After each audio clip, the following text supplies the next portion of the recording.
యేసుక్రీస్తు మీ అందరికీ నా వందనాలు. ఈ దిన వాక్య నిమిత్తం అపోస్తలుల కార్యములు 26వ అధ్యాయం 19 వచనం చదువుకుందాము. అగ్రప్రాజా, ఆకాశం నుండి కలిగిన ఆ దర్శనమునకు నేను అవిధేయుని కాక. దేవునికి స్తోత్రం. హల్లెలూయా, హల్లెలూయా, హల్లెలూయా, స్తోత్రం.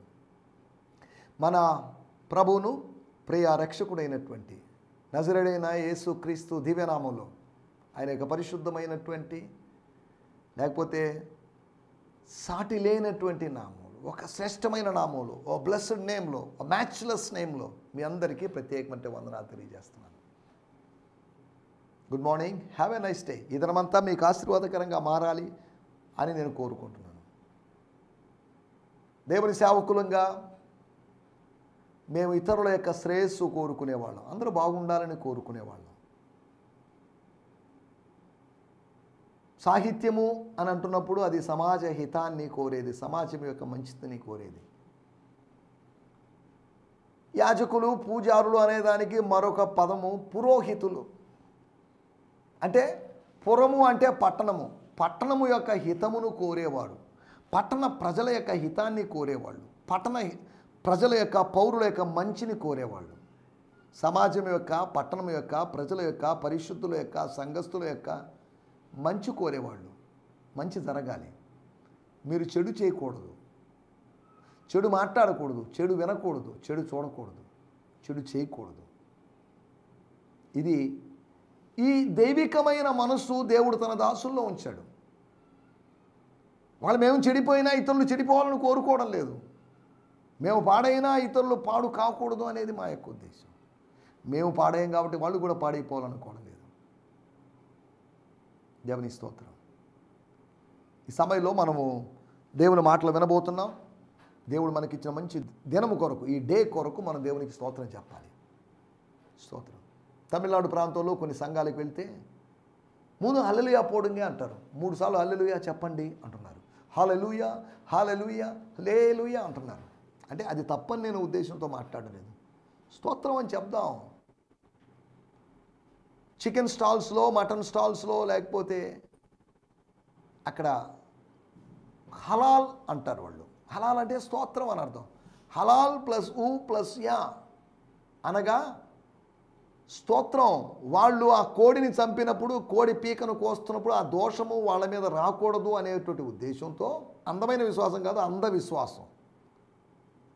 ఆ అంధవిశ్వాసాన్ని బట్టి ఆ ముస్లిం సోదరునికి ఏదో అమౌంట్ ఇచ్చి ఆ పీక కోయిస్తున్నాడు. హలాల్ అంటున్నారు. హిబ్రూ భాషలో హలాల్ అంటే స్తోత్రం అని అర్థం. ఎవరికి స్తోత్రం? ఒక భక్తుడు కనిపించగానే స్తోత్రం బ్రదర్, స్తోత్రం సిస్టర్ అని. సిస్టర్కి కాదు స్తోత్రం, ఆ సిస్టర్ను బ్రదర్ని కలిపినటువంటి దేవునికి స్తోత్రం. మనిషికి వందనాలు, దేవునికి స్తోత్రాలు, మనిషికి నమస్కారం, దేవునికి స్తోత్రం. దేవుని స్తుతించాలి. స్తోత్రం. హల్లెలూయా. ఈ విషయాలన్నీ దయచేసి జ్ఞాపకం చేసుకోవాలి. కలుసుకున్నప్పుడు వందనాలు చెప్పాలా, ప్రైజ్ లార్డ్ చెప్పాలా, మారనాథా చెప్పాలా, మరి ఇంకేదైనా చెప్పాలా? మీరు ఏదైనా చెప్పండి, ఒకరికొకరు వందనాలు చెప్పుకోండి. అంటే దాని అర్థం ఒకరితో మరొకరు మంచి సంబంధం కలిగి ఉండండి. Have good relationship with others. రోమాపత్రిక 12వ అధ్యాయంలో ఉంటే సఖ్యమైతే మనుషులందరితో సమాధానంగా ఉండండి. ఎవరితో సమరానికి వెళ్ళొద్దు, సంగ్రామానికి వెళ్ళొద్దు, అందరితో సమాధానంగా ఉండండి. మీ హృదయములో సమాధానం ఉండాలి. ఆ సమాధానం ఫ్లో కావాలి, ఓవర్ఫ్లో కావాలి. ఇతరుల దగ్గరికి వెళ్ళాలి. అతను చూడంగానే సంతోషించాలి. అతను చూడంగానే కోపాలు, అదో మొన్న అలా అన్నాడు, గత నెలలో అన్నాడు, పోయిన సంవత్సరం ఇలా అన్నాడు అని మనసులో పెట్టుకొని ఆ బిటర్నెస్ని, ఆ చేదుని మనసులో పొదక్కోవద్దు, పొదిగించుకోవద్దు. కోడి పొదిగినట్లుగా, గుడ్లు పొదిగినట్లుగా ఆ తలంపులని, ఆ రోజు ఇలా అన్నావే, నేను అడగలేకపోయినా, అడిగే టైం కోసం ఎదురు చూస్తాను. వద్దు, ఎదురు చూడాల్సిన అవసరం లేదు. కొన్ని పగలు ప్రతీకారాల్ని పొదుగుతూ కూర్చోవద్దు, వదిలేద్దాం. ప్రభు చూసుకుంటాడు, ప్రభు పరిష్కారం చూపిస్తాడు, ప్రభు ప్రతీకారం తీర్చుకుంటాడు, ప్రభు శిక్షిస్తాడు. పగ తీర్చుకోనట పరిశుద్ధుని పని కాదు, పరిశుద్ధులు అనబడిన మన పని కాదు, పరిశుద్ధులుగా చేయబడిన మన పని కాదు, పరిశుద్ధులుగా చేసేటువంటి ప్రభు యొక్క పని అది. దేవుని స్తోత్రం, హల్లెలూయా.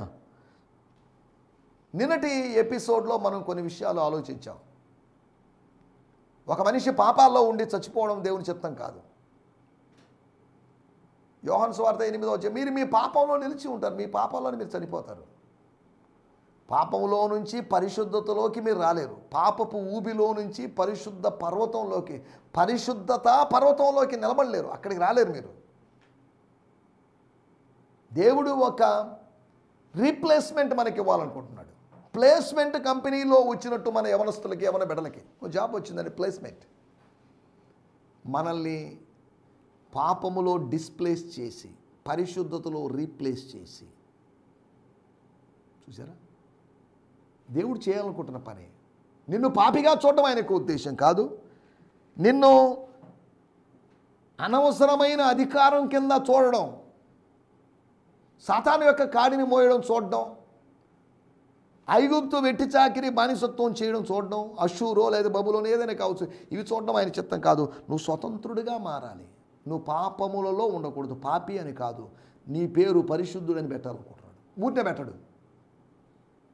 ఆ పెట్టడానికి ముందు ఒక పని జరిగించి శుద్ధీకరణ ప్రాసెస్ చేసి, శుద్ధీకరించిన తర్వాత నీకు ఒక కొత్త పేరు పరిశుద్ధుడు అని పేరు పెడతాడు. యెషయా గ్రంథము 4వ అధ్యాయంలో 4వ వచనం రాయబడింది, సియోనులో శేషించిన వారికి, యెరూషలేములో దాఖలు అవబడిన వారికి పరిశుద్ధుడు అనే పేరు. అందరికి కాదు పేరు. చచ్చిపోయిన తర్వాత కొన్ని సంవత్సరాల తర్వాత వారికి ప్రార్థన చేస్తే ఆలకించబడుతుంది అని భావించి దాని సమాచారం అందిస్తే అప్పుడు ఎవరో ఒక వ్యక్తి, వాటికన్ సిటీలో ఉన్నటువంటి వ్యక్తి పరిశుద్ధుడని ప్రకటించడం కాదు. వాటికన్ సిటీలోని వ్యక్తి కాదు మనల్ని పరిశుద్ధులుగా చేయాల్సింది. యేసు రక్తం మనల్ని పవిత్రులుగా చేయాలి. యేసు వాక్యం మనల్ని పవిత్రులుగా చేయాలి. వాటికన్ సిటీ కాదు మనల్ని పవిత్రులుగా చేయాల్సింది. వాటికన్ సిటీ అంటున్నప్పుడు పోప్ అధికారములో ఉన్నటువంటి వాటికన్ సిటీని గురించి నేను మాట్లాడుతున్నాను. అనగా క్యాథలిక్కులను విమర్శించాలని, క్యాథలిక్కులు ఎవరు? మన సోదరులేగా. వాళ్ళ యొక్క రక్షణ, ప్రొటెస్టెంట్లకి రక్షణ అవసరమే. ప్రొటెస్టెంట్లు, క్యాథలిక్కులు అందరూ రక్షింపబడాలి, అందరూ నీటి బాప్తిజం పొందాలి, అందరూ పరిశుద్ధాత్మ బాప్తిజం పొందాలి, అంత్యదినములో అనేకుల మీద నా ఆత్మను కుమ్మరిస్తానని చెప్పిన వాడు. క్యాథలిక్కులు, ప్రొటెస్టెంట్లు, ఈ క్యాథలిక్కులు ప్రొటెస్టెంట్లు మనం పెట్టుకునే, దేవుడు పెట్టినవి కాదుగా. మొదటి శతాబ్దంలో కొంతమందిని ఉద్దేశించి ఓ క్యాథలిక్కులారా, లేదా కొంతమందిని ఉద్దేశించి ఓ ప్రొటెస్టెంటులారా అని దేవుడు అనలేదు కదా. 1517వ సంవత్సరంలో అక్టోబర్ నెల 31వ తేదీ జరిగినటువంటి రీఫార్మేషన్ను బట్టి జర్మనీ దేశంలోని గుటెన్బర్గ్ అనేటువంటి ఆ ప్రదేశంలో జరిగినటువంటి లేకపోతే రీఫార్మేషన్ను బట్టి ప్రొటెస్టెంట్, క్యాథలిక్ అనే తేడాలు వచ్చాయి. అంటే దాని అర్థం ఏంటంటే సుమారు 1500 సంవత్సరాలు ఈ తేడా లేదు. క్యాథలిక్, ప్రొటెస్టెంట్ అనే తేడా లేదు, ఒకటే ఉంది, క్రైస్తవులు అంతవరకే. కానీ తర్వాత మళ్ళీ మీరు ప్రొటెస్టెంటా, క్యాథలిక్కా, లేదా ప్రొటెస్టెంట్లో మళ్ళీ మీరేంటి, మళ్ళీ పెంటికోస్ట్లో మీరేంటి, ఇప్పుడు ఏది అడిగినా మళ్ళీ దాంట్లో క్యాస్ట్ అడిగితే మళ్ళీ సబ్ క్యాస్ట్ అడుగుతున్నారు, రిలీజియన్ అడుగుతున్నారు, క్యాస్ట్ అడుగుతున్నారు, సబ్ క్యాస్ట్ అడుగుతున్నారు, ఎన్ని అడుగుతున్నారు చూడండి. చూసారా? మన ఐడెంటిటీ ఇవేవి కాదు. నా కులాన్ని బట్టి నేను కాదు, నా మతాన్ని బట్టి నేను కాదు, నేనుగా, నేను దేవుని బిడ్డగా. My identity, I got identity because of the Lord. ప్రభు నన్ను సృష్టించాడు కాబట్టి నేను నా అస్తిత్వం కలిగి ఉన్నాను. నేను ప్రభు నన్ను సృష్టించకపోతే, నేను పుట్టకపోతే పుట్టని వాడి యొక్క క్యాస్ట్ గురించి, పుట్టని వాడి యొక్క మతం గురించి ఎవరు అడిగే అవకాశం లేదు. జాగ్రత్తగా మనం ఆలోచించాలి. నిన్న మనం ఆలోచించినట్టు మాట, ప్రజలు చీకటిలో నుంచి ప్రయాణించాలి, చీకటి అనుభవంలోంచి ప్రయాణించాలి వెలుగులోకి, దైవికమైన వెలుగులోకి. మధ్యాహ్నం అకస్మాత్తుగా ఒక గొప్ప వెలుగు, మామూలు వెలుగుకి, మధ్యాహ్న వెలుగు అంటే బ్రైట్గా ఉంటుంది, మధ్యాహ్న వెలుగుకి మహిమ వెలుగుకి తేడా ఉంది. దాన్ని తేడాన్ని గుర్తించాడు. మాకు కనిపించినట్టు ఆ వెలుతురు, మా ముందు ప్రత్యక్షమైన ఆ వెలుతురు, మమ్మల్ని ఆపి మమ్మల్ని నేల మీద పడేసిన వెలుతురు మామూలు వెలుతురు కాదు. It's a light, it's God's light, it's a divine light. మాకు ప్రత్యక్షమైన ఆ వెలుగు ముందు మధ్యాహ్నపు వెలుగు కూడా చీకటిలాగా ఉంది. ఒక పసక వెలుతురులాగా ఉంది. It's a bright light. దేవుని స్తోత్రం. పౌలు యొక్క సాక్ష్యాన్ని మనం అక్కడ చూసాం. అపోస్తల కార్యములు 9వ అధ్యాయంలో జరిగిన దాని గురించి 22వ అధ్యాయంలోను 26వ అధ్యాయంలో మళ్ళీ ఆయన చెప్పుకుంటూ వచ్చాడు, ప్రస్తావిస్తూ వచ్చాడు. మూడో విషయం, పాపముల నుండి పరిశుద్ధతలోకి, అనగా పాపక్షమాపణలోకి, అనగా మన విమోచన. స్తోత్రం. That's our redemption. పాపక్షమాపణ. ఒక మాట చదువుతాను మీకు. కొలసీలకు రాసిన పత్రిక 1వ అధ్యాయంలో రాయబడిన మాట ఏంటంటే, ఏంటి పాపక్షమాపణ అని మనం ఆలోచిస్తే 1వ అధ్యాయము స్తోత్రం 14వ వచనం, ఆ కుమారుని యందు మనకు విమోచనము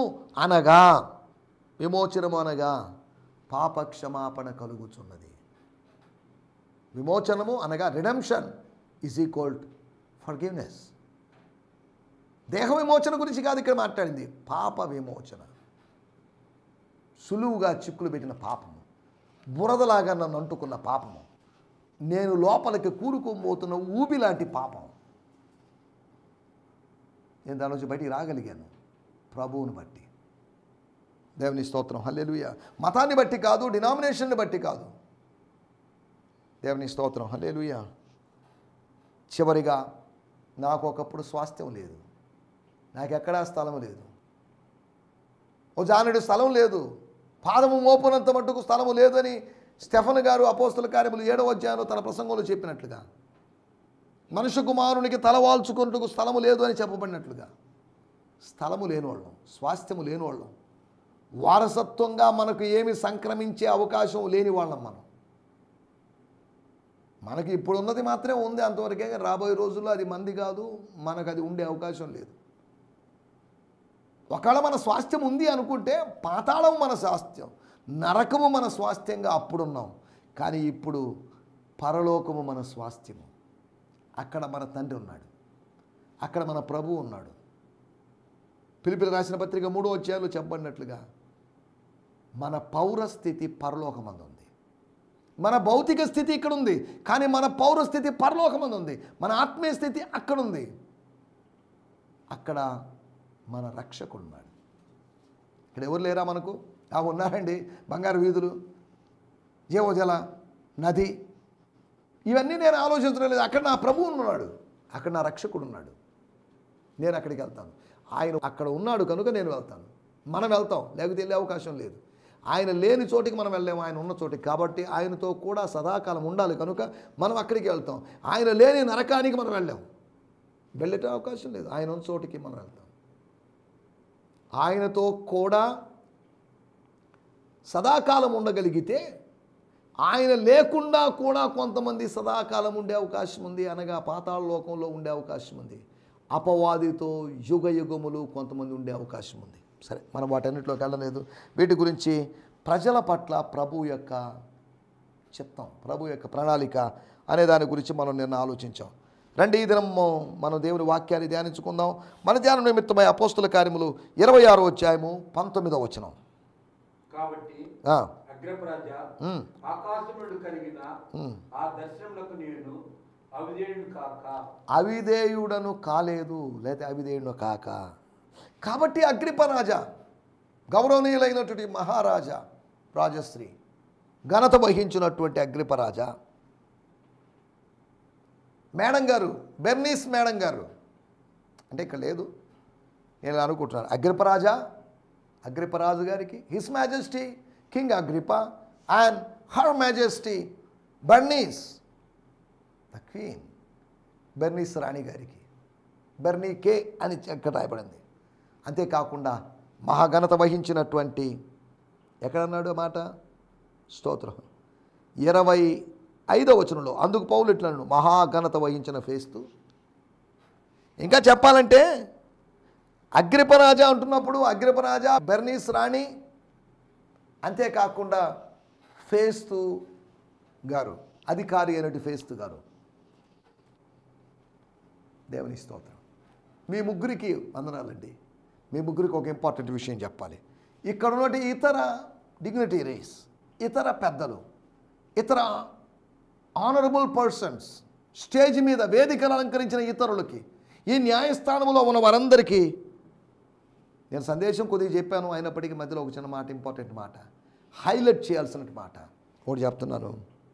ఆకాశము నుండి కలిగిన ఒక దర్శనానికి, ఆకాశము నుండి కలిగిన అనేక దర్శనాలకు నేను అని కాదు, ఆకాశము నుండి కలిగిన దర్శనం, దర్శనములు కాదు దర్శనం. I got one vision from heaven. అది అక్షరార్థంగా దర్శనం కాదు, అది కల కాదు, స్వప్నం కాదు, దర్శనమే. It's a vision. He saw it. It's appearance. అది ప్రత్యక్షత, అది మేనిఫెస్టేషన్. ఆకాశము నుండి అనగా ఎక్కడ ఆకాశం?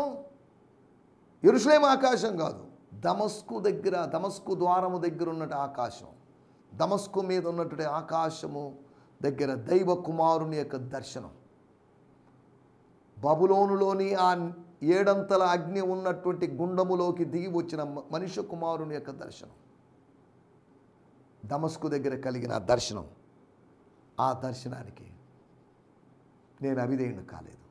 ఆ దర్శనము నన్ను విధేయతలోకి నడిపించింది. ఆ దర్శనము నా విధేయతను డిమాండ్ చేసింది. That vision demands my obedience. చదువుదాం, వాడుక భాషలో కూడా చదువుకుందాం. అపోస్తుల కార్యములు 26వ అధ్యాయం, WBTC వారి బైబిల్, బెంగళూరు వారి పబ్లికేషన్, దాంట్లో వచ్చి మనం చదువుకుందాం. 26వ అధ్యాయం 19వ వచనం నేను చదువుతున్నాను TPTలోంచి. So you see king Agrippa, I have not been disobedient to what was revealed to me from heaven. పరలోకము నుండి బయలుపరచబడిన దానికి, ఆకాశము నుండి కలిగిన దర్శనం అని కాదు, నింగి నుండి కలిగిన దర్శనం అని కాదు, ఆకాశము నుండి బయలుపరచబడిన దానికి, నాకు ఏదైతే బయలుపరచబడిందో దానికి నేను 100% విధేయత చూపిస్తున్నానండి. నా ప్రభువు మరణం పొందినంతగా విధేయత చూపించాడు. నేను అంతగా చూపించినప్పటికీ కూడా నేను కాస్త విధేయత చూపిస్తున్నాను. I'm expressing my total obedience అని చెప్పడానికి చూస్తున్నాను. వాడుక భాషలో చదువుకుందాం. అందువల్ల అగ్రప్రాజా, ఆకాశం నుండి వచ్చిన దివ్య దర్శనమును, ఆకాశము నుండి కలిగిన ఆ వచ్చినటువంటి దివ్య దర్శనమును నేను అతిక్రమించలేదు, ఉల్లంఘించలేదు. నేను దాన్ని అనుసరించాను. ఆ దర్శనము యొక్క నెరవేర్పు నా జీవితంలో కనపడింది. 30 సంవత్సరాల క్రితం, సుమారు 30 సంవత్సరాల క్రితం కలిగిన దర్శనం అది. ఈ 26వ అధ్యాయంకి వచ్చేసరికి క్రీస్తు శకం 62, 63 AD, సుమారు 30 సంవత్సరాలు. దర్శనం ఎన్ని సంవత్సరాల క్రితం అయినా జరగవచ్చు, నో ప్రాబ్లం. కానీ దర్శనం నెరవేరుతుంది. ఆ దర్శనం ఏంటో అదొక మర్మంగా మిగిలిపోయిందని, నాకేం అర్థం కాకుండా ఉంది అనే పరిస్థితి కాదు. దేవుని స్తోత్రం. మన టైటిల్ అవిధేయత. మొదటి మానవుని యొక్క, ఆదాము యొక్క పాపం అవిధేయత. అవిధేయత, తిరుగుబాటు. కడపటి ఆదామైనటువంటి క్రీస్తు యొక్క విజయ రహస్యం ఏంటంటే విధేయత. విధేయత వలన, లేకపోతే శ్రమల వలన ఆయన విధేయత నేర్చుకున్నాడు. విధేయత నేర్చుకున్నాడు. విధేయత ద్వారా ఆయన విజయం సాధించాడు. స్తోత్రం. అవిధేయత ద్వారా అపజయానికి గురైనటువంటి ఆదాము, కానీ విధేయత ద్వారా విజయాన్ని సాధించినటువంటి కడపటి ఆదాము. దేవుని స్తోత్రం, హల్లెలూయా. మనిషి జీవితంలో అవిధేయత చాలాసార్లు ఉంటుంది. డిసొబీడియంట్, రెబలియన్గా ఉంటాడు. అవిధేయుడు అంటే తిరుగుబాటుదారుడు అని అర్థం. తల వంచని వాడు, తల పైకెత్తిన వాడు, ధిక్కరించిన వాడు, ధిక్కార స్వరం వినిపించినవాడు, తిరుగుబాటు బావుట ఎగరవేసిన వాడు అని అర్థం. ఇక్కడ గమనించాలి, అవిధేయత. 5 అవిధేయతల గురించి మీకు జ్ఞాపకం చేస్తాను. మనిషి జీవితంలో కొన్ని అవిధేయతలు ఉంటాయి. విధేయుడుగా కనిపించవచ్చు, నక్క విధేయాలు ప్రదర్శించవచ్చు, వంగి నమస్కారం చేయొచ్చు, నమస్కారం అండి, వందనాలండి అని చేయొచ్చు. నటించేవాళ్ళు బోళ్ళు మంది ఉన్నారు. నటించే వాళ్ళని అందరూ నమ్ముతారు, నిజంగా యథార్థంగా ఉన్న వాళ్ళని ఎవరు నమ్మరు. అబద్ధాలు నమ్ముతారు కానీ నిజాలను ఎవరు నమ్మరు. ఒకటి, నెంబర్ 1, దర్శనానికి విధేయత చూపించాలి. దర్శనం అనగా దేవోక్తి, దేవోక్తి అనగా ప్రత్యక్షత, దానికి విధేయత చూపించాలి. 30 సంవత్సరాలే కదా, ఓ అయిందిలేండి, ఒక 10 సంవత్సరాలు, ఒక 5 సంవత్సరాలు విధేయుడిగా ఉన్నాను, తర్వాత విధేయుడిగా, దేవుడు నాకు చెప్పలేదే ఈ దర్శనానికి విధేయుడిగా ఉండమని చెప్పలేదే అని మనం సమర్థించుకోవాల్సిన అవసరం లేదు. ఒకటి, దర్శనానికి విధేయులుగా ఉండాలి. మనం అన్ని విషయాలు తప్పిపోవచ్చున్నాం, మనం బలహీనం, అవిధేయులు మనం. కడపటి ఆదాము ద్వారా మనం వచ్చి విధేయతలోకి వచ్చాం, కానీ లేదంటే మొదటి ఆదాములో ఉన్నటువంటి అవిధేయత మనలో ఎక్కువ ఉంది. మనలో డిసొబీడియన్స్ ఎక్కువ ఉంది, కానీ ఒబీడియన్స్ తక్కువ. స్తోత్రం. ఆదాము యొక్క అవిధేయత శాపాన్ని, మరణాన్ని తీసుకొచ్చింది లోకానికి, పాపాన్ని తీసుకొచ్చింది. కానీ కడపటి ఆదాము యొక్క విధేయత నీతిని తీసుకొచ్చింది, పరిశుద్ధతను తీసుకొచ్చింది, ఆశీర్వాదాన్ని తీసుకొచ్చింది. దేవుని స్తోత్రం. హల్లెలూయా. ఒకటి, దర్శనానికి మనం అవిధేయత చూపించకూడదు, విధేయులుగా ఉండాలి. రెండోది అపోస్తల కార్యములు 26వ అధ్యాయం 1వ వచనం. అగ్రిప్ప నీ పక్షమును చెప్పుకొనుటకు నీకు సెలవేందనెను. అప్పుడు పౌలు చేయి సాచి ఈలాగు సమాధానం చెప్పసాగాను. చూడండి, దేశాధిపతి యొక్క మాటకు విధేయత చూపించాడు, అధికారి మాటకి, ప్రభుత్వం మాటకు లోబడ్డాడు. ఉండండి సార్, ఎందుకు నాకెందుకండి, అవసరం లేదండి, మీరు శిక్ష వేసుకోవాలంటే వేసుకోండి, అని చంపే పని చంపండి. ఎందుకు సార్, గలియోని దగ్గర నాకేం న్యాయం జరిగింది, ఫెలిక్స్ దగ్గర నాకేం న్యాయం జరిగింది సార్, ఫేస్తు సార్ ఉన్నాడు ఆయన దగ్గర నాకేం న్యాయం జరిగింది, ఇప్పుడు మీ దగ్గర ఏదో చెప్పుకుంటే నాకేదో న్యాయం జరుగుతుందా ఏంటి? ముగ్గురు దగ్గరికి వెళ్ళా నేను, నాకు న్యాయం జరగలేదు, ఇప్పుడు నాకు న్యాయం జరుగుతుంది నేను అనుకోవడం. 4వ వ్యక్తిగా నీ ముందు నిలబడ్డా, నేను 4వ అధికారి నీ ముందు నిలబడ్డాను, న్యాయం జరుగుతుంది నాకు నమ్మకం లేదు. ఎవరు లంచం ఇస్తే వాళ్ళకి న్యాయం మీరు పలికేవాళ్ళు, వాళ్ళదే న్యాయం అనేవాళ్ళు, ధనము ద్వారా న్యాయాన్ని అన్యాయాన్ని తారుమారు చేసేవాళ్ళు మీరు అని మాట్లాడి తనకి ఇవ్వబడిన అవకాశం తాను వినియోగించుకున్నాడు. అక్కడ అవిధేయుడు కాలేదు, తాను విధేయుడయ్యాడు. పెద్దల మాటకు లోబడాలి, నాయకుల మాటకు లోబడాలి, అధిపతుల మాటకు మనం లోబడాలి. దేవుని స్తోత్రం. రాజు మాటకు మనం లోబడాలి. ఇక్కడ రాబడింది, అగ్రిప్ప రాజు చెప్పిన మాటకి ఆ ప్రాంతపు పౌరుడైనటువంటి పౌలు ఓకే అన్నాడు.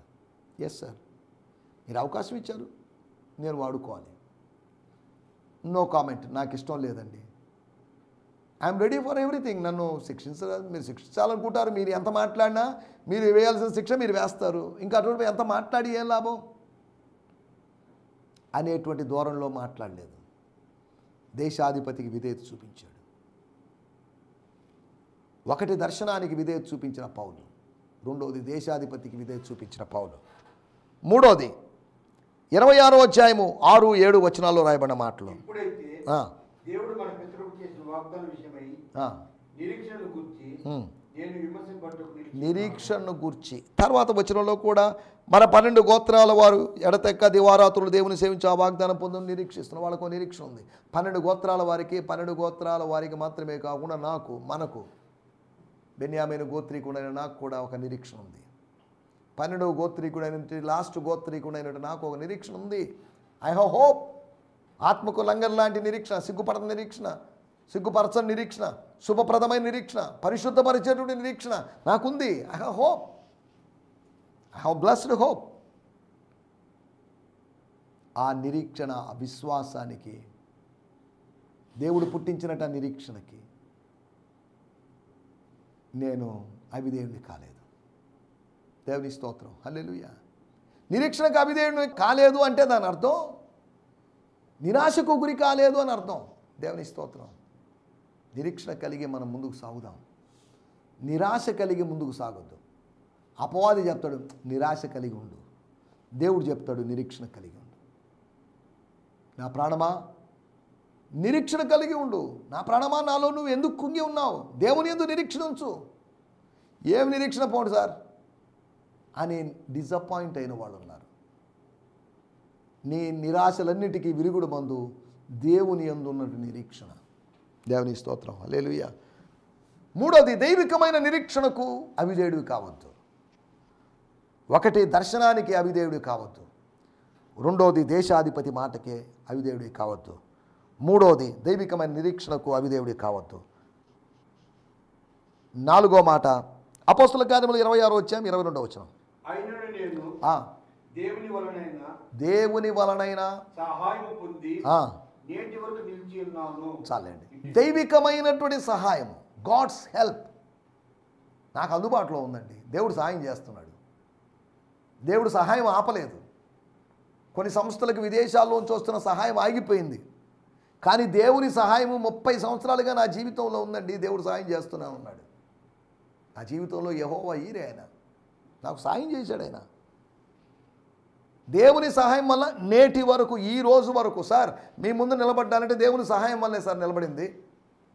గలియోను గారి దగ్గరైనా, ఫెలిక్స్ గారి దగ్గరైనా, ఫేస్తు గారి దగ్గరైనా, అగ్రిపా గారి దగ్గర నేను నిలబడ్డాను అంటే అది దేవుని కృప వల్ల, దేవుని సహాయం వల్ల. God helped me. దేవుడు నాకు సహాయం చేశాడు సార్. దేవుడు మన సహాయకుడు, నమ్ముకొనదగినటువంటి సహాయకుడు. దేవుని స్తోత్రం, హల్లెలూయా. దేవుని యొక్క సహాయాన్ని వద్దండి, మాకు దేవుడు సహాయం వద్దు అని అనలేదు. ఎస్తేరమ్మా, నువ్వు సహాయం చేసే పని తెచ్చి, నువ్వు ఒక స్టెప్ వేయి, ఒక అడుగు ముందుకు వేసి ఏదైనా సహాయం చేయగలవు. నువ్వు చేయలేదంటే నో ప్రాబ్లం, మరి ఒక దిక్కు నుంచి సహాయం వస్తుంది. మనుషులు ఎవరు సహాయం చేయకపోయినా దేవుని దగ్గర నుంచి సహాయం వస్తుంది. సంస్థలు ఎవరు సహాయం చేయకపోయినప్పుడు దేవుని దగ్గర నుంచి సహాయం వస్తుంది. దేవుని స్తోత్రం, హల్లెలూయా. మనం ఆలోచిస్తున్నట్టు మాట, దేవుని యొక్క సహాయాన్ని తిరస్కరించొద్దు. దేవుని యొక్క సహాయాన్ని తిరస్కరించడం అంటే మనుషుల సహాయం మీద ఆధారపడడం, మనుషులను నమ్ముకోవడం వ్యర్థం. ఈ రోజుల్లో చాలామంది మనుషుల మీద, మాకు పలానోళ్ళు తెలుసండి, పలాని మనుషులు తెలుసు, పలాని ఎమ్మెల్యే తెలుసు, పలానోళ్ళు తెలుసు మాకు అని అనుకో. మనుషుల సహాయం వ్యర్థం. రాజులను నమ్ముకున్నట్టు కంటే యెహోవాను నమ్ముకొనడం శ్రేష్టం. దైవికమైన సహాయానికి అవిధేయుడు కావద్దు. చివరి మాట చెప్పి ముగిస్తాను. మొదటి పేతురు పత్రిక 1వ అధ్యాయం 22-23 వచనాలు. క్షయమైనటువంటి విత్తనము నుండి కాక, అనగా భౌతికమైన విత్తనము నుండి కాక,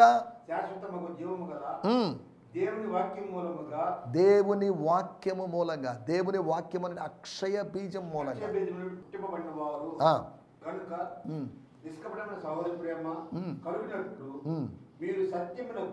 మీరు సత్యమునకు సత్యమునకు అనగా వాక్యము, నీ వాక్యమే సత్యము, సత్యమునకు విధేయులగుట చేత మనస్సు యొక్క శుద్ధీకరణ, ఆంతర్య శుద్ధీకరణ ఎప్పుడు జరుగుతుందంటే సత్యమునకు అనగా వాక్యానికి విధేయులు ఇవ్వడం వల్ల. దేవుని స్తోత్రం, హల్లెలూయా. దర్శనానికి, దేశాధిపతి మాటకి, దైవికమైనటువంటి నిరీక్షణకి, దైవికమైన సహాయానికి, దేవుని వాక్యానికి విధేయత చూపించాలి. అవిధేయులుగా ఉండకూడదు. కాబట్టి విధేయులుగా ఉండి వర్ధిల్లడానికి ప్రభు మనకు సహాయం చేయనుగాక. ఆమేన్, హల్లెలూయా, హల్లెలూయా. ఈ సందేశము మీకు ఆశీర్వాదకరంగా ఉందని నమ్ముచున్నాము. ప్రార్థన అవసరతల కొరకు మమ్మల్ని సంప్రదించవలసిన మా చిరునామా గిద్యోన్ మిషన్ చర్చ్, 6వ వీధి, శాంతినగర్, నెల్లూరు 4, ఆంధ్రప్రదేశ్. పిన్ 524004. మా ఫోన్ నంబర్లు 7036443613, మరి ఒక నంబర్ 9392293010. మా ఈమెయిల్ ఐడి gfihmi2015@gmail.com. దేవుడు మిమ్మును ఆశీర్వదించునుగాక. ఆమేన్.